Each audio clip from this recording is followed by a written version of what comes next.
Through 2 navigation marks, here's the round boat. Out. Where are they at? On the bow, should be.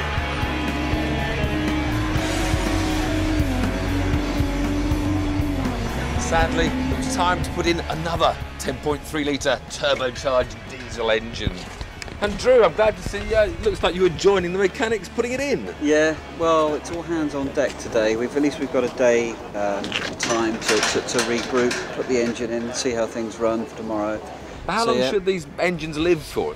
The engine was rebuilt at the beginning of the season in Italy. It ran on the bench for 6 hours, and it's run competitively for 6 hours. We were hoping to get 20 hours out of it, but it seems like we have a problem with an injector, which has hold a piston or done a valve. So yeah, there's nothing we can do on board, so it means a complete engine change.